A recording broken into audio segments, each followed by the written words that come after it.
अस्सलाम वालेकुम guys, welcome back to my vlog mini vlog. आज का व्लॉग जो है मिनी व्लॉग है और आज का व्लॉग जो है ना वो है सफाई पे। मैं आपको बताती हूँ, मैं अपना दुख दर्द सुनाती हूँ। ये दुख दर्द सुन के आपका दिल रुक पड़ेगा, आपकी सांसें थम जाएंगी, आप रो रो के मेरे चैनल को सब्सक्राइब कर देंगे और बेल आइकन को क्लिक कर देंगे।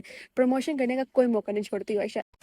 अब मैं आपको अपना दुख सुनाती हूँ। जितना घर में मैं अपने काम करती हूँ, जितना घर में मैं अपना साफ करवाती हूँ ना, मुझे समझ नहीं आता मैं क्या करूँ। मेरी माँ का बस नहीं चलता कि वो घर की एक एक ईंट तुड़वा तुड़वा के एक एक ईंट को दोबारा सीमेंट लगवा के मुझसे जुड़वा ले।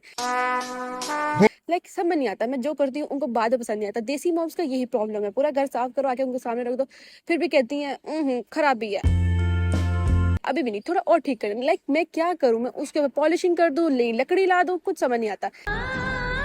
अभी मैं इस दुख से ओवरकम हो ही नहीं थी कि डीएचए वाली आंटी की वीडियोस मेरे फीड पे आने लगी थी लिटरली हर जगह पे। तो मुझे उस जगह से फीलिंग और मुझे दुख पैदा होने वाला था, क्योंकि उनमें आंटी में और मुझ में कोई फर्क नहीं है।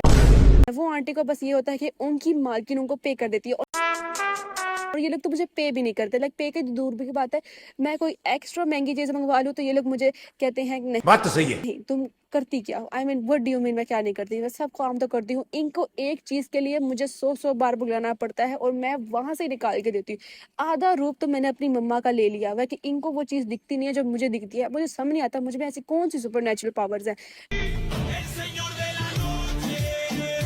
फिर भी ये सब ओवरकम करके फिर भी मैं इनको कुछ नहीं कहती हूँ, क्योंकि मुझे बाद में पता है कि मैंने रहना तो इसी घर में है, ओवरकम तो मुझे यहाँ ही करना पड़ेगा, खाना तो मैंने यहाँ पे ही है, तो मुझे अच्छा रहना पड़ेगा। ये जो मैंने अपने अंदर इच्छाधार नागिन की जो अगर एक अलग ही रूप रखा हुआ ना, तो ये मेरा कोई नहीं निकाल सकता। तो मैं क्या ही कर सकती हूँ, ये सब काम करती रहती हूँ। मेरे को मशीन में कपड़ा डालना इतना मुश्किल लगता है ना कि मैं आपको बता नहीं सकती हूँ। पता है, अब मैं अपनी मामा को बताऊंगी ना, मामा मशीन में कपड़े आज कोई और डाल देता है, आज कोई कपड़े और को दे देता है। नहीं, मशीन है, तुमने कौन सा डंडा ला के कपड़ों पे मारना होता है, कोई टाकी वाला साबुन जो पाकिस्तान में मिलता है उसको मार मार के तुमने धोना होता है। ये बातें सुन के फिर मैं खुद ही शर्मिंदा होकर मशीन में कपड़े डाल के रख देती हूँ। अब बंदा पूछे, मशीन में कपड़ा डालने के बाद जब वो धुल जाएंगे फिर हम उसको झाड़ेंगे, तार पे डालेंगे, तार से निकाल के कपड़ पे प्रेस तय करके रखेंगे। ये पॉइंट भी तो है, बट मेरी मामा कहती है नहीं कोई मसला नहीं है। फिर मैं जब इनको कहती हूँ कि मामा आप किसी और से करवा लें, तो वो कहती है नहीं, वो दूसरे काम करे जो मुझे बिल्कुल नहीं दिख रहे होते,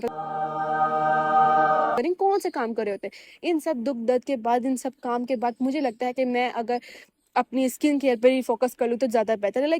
कुछ भी हो, स्किन केयर फर्स्ट प्रायोरिटी होनी चाहिए। कैसे मैं बताऊं तुझको, ये सब होने के बाद फिर पूरा दिन के बाद जो मेरी मम्मा रात को मैंने उनको बैठती हूँ उनके पास, तो वो कहती है मेरा प्यारा बच्चा, मेरा लाडला, मेरी छोटी सी जान, मेरे क्या चाहिए बेटा। मैं फिर उनको अपनी मुंह फाड़ जुबान से बोलती हूँ कि मामा जी मैं पिज्जा खाना चाहती हूँ। फिर मैंने कहा चलो बेटा आज तुमने जितना काम कर लिया तो तुम कह ही दो, जो करना कह दो। फिर मैंने भी बोल दिया पिज्जा खाना है मुझे, पिज्जा हट का। और फिर उन्होंने कहा जा बेटा जी ले अपनी जिंदगी। फिर मैंने कहा क्या कहा, मैंने कहा मैंने अपनी बहन को कहा गाड़ी निकाल चले चले। इससे पहले मेरी मामा हाँ इट्स अ प्रैंक वाली गेम खेलते हैं, तो मैंने जल्दी से गाड़ी में बैठी और हम गए मॉल में। यहाँ पे बहुत ज्यादा डेकोरेशन हुई थी, हमने जल्दी से अपना पिज्जा लिया क्योंकि हमने ऑलरेडी ऑर्डर कर रखा था। ये चीज वाहिद है जिसे देख के मुझे इतनी खुशी हुई नहीं ना कि इतनी खुशी मतलब मेरा पूरा दिन का स्ट्रेस खत्म हो गया था। हमारे घर में आए दिन पिज्जा आता है कि आप लोग भी परेशान हो गए कि ये लोग पिज्जा इतना क्यों खाते हैं। हमें भी नहीं पता भाई हम क्यों खाते हैं, हम बस खाते हैं क्योंकि हमें पसंद है और हम खाते हैं। और अजीब जानवर है, कितना भी खाए भूखा ही रहता है। यहाँ पे आते वक्त हमने कहा था कि हम इसके साथ कोक लेंगे, और कोक के चक्कर में मैं यहाँ पे मॉल में चली गई थी एक्चुअली मार्ट में, और यहाँ पे बहुत बड़ी डेकोरेशन हुई थी। अगले दिसंबर में बहुत ज़्यादा इवेंट्स आने वाले थे, उसकी डेकोरेशन हो रही थी। मैंने आपको थोड़ी सी वो भी दिखा दी थी। और यहाँ पे मैंने अपना पिज्ज़ा देखे जो मेरे हाथ में खुशी थी ना, फाइनली आफ्टर ऑल दिस मेरी बुरी हालत, मेरी पक्की हालत मेड वाली हो चुकी है। मतलब देख के भी लगता है कि मेड की हालत लग रही है। पिज्ज़ा देखने के बाद इसमें भी इन्होंने मेरे साथ ज्यादती की है। इन्होंने इतना काम करा के मेरे को एक स्लाइस पिज्ज़ा दिया, झूठ बोली 3 खाए हैं और एक बोतल दी है। इतना दुख मेरे साथ। एनीवेज मैं आप लोगों को फिर बताई थी कि मैं और क्या ही कर सकती हूँ। मेरे चैनल को लाइक शेयर सब्सक्राइब कर दो ताकि मैं सक्सेसफुल बन जाऊँ। ठीक है गाइज, आप लोगों ने मुझे सपोर्ट करना है, ठीक है। अच्छे अच्छे कमेंट्स किया करो। बाकी मिलते हैं नेक्स्ट व्लॉग में। आज के लिए फिलहाल इतना ही। आपकी तरह मैं भी मायूस हूँ, लेकिन उम्मीद पर दुनिया कायम है। दिल दुखा है लेकिन टूटा तो नहीं है, और उम्मीद का दामन छूटा तो नहीं है।